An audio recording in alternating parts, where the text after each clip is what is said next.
Tak děcka, dneska si zahrajeme lepší vylepšenou verzi městečka Palermo! Tak tedy hrad Palermo usíná.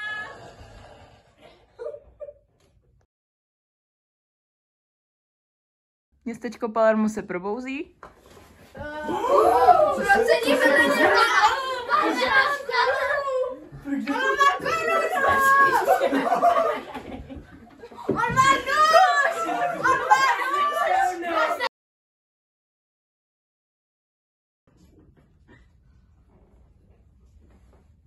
Zdravím, králi. Kdo vás zabil? Ty mě vidíš? Jistě, proto jsem tady v té celé. Dobrá, zabil mě můj rádce a pomstí mě. Jistě, vydám se. Haló! Haló! Potřebuji něco říct královně!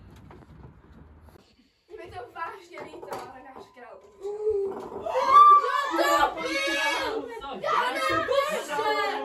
Pane Bože!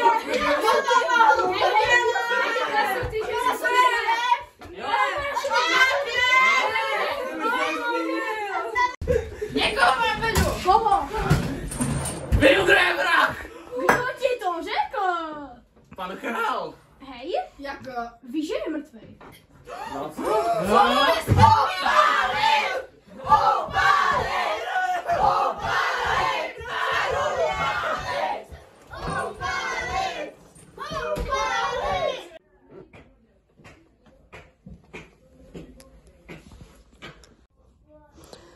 Já to věděla.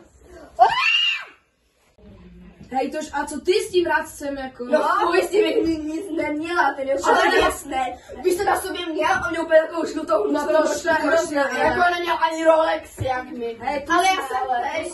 Aha, jo, aha. No, Hej. ne, Hej, krásný jsi. Odpověď za pane rádče, odpověď se. Jo, bez Takže tady je teďka ta chvíle na slavnostní přípitek. Připijme.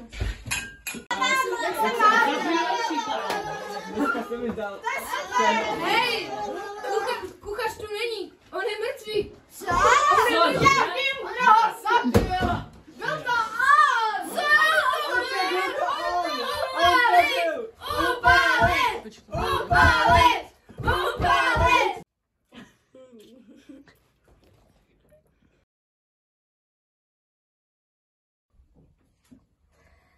V životě jsem milovala jenom tebe. Nikdy nikoho jiného. Jsi jediný ze sta.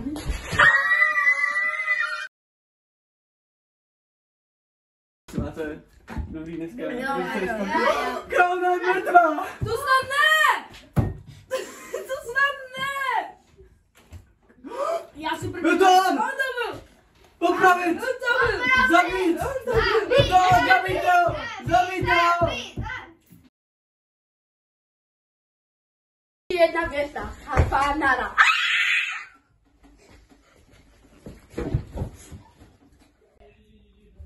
Hej, to že ale škoda té královny, hej, ona měla také hezké vlasy. No, však jo. No, krásné vlasy měla, fakt jako, ale taky se oblíkala trošku jak to, jako na to, že to je královna, tak to se jako nedalo. To bylo úplně, fakt já jsem se ani nemohla dívat skoro. To je, prostě to je hrozné. Víš, že jsi ho milovala?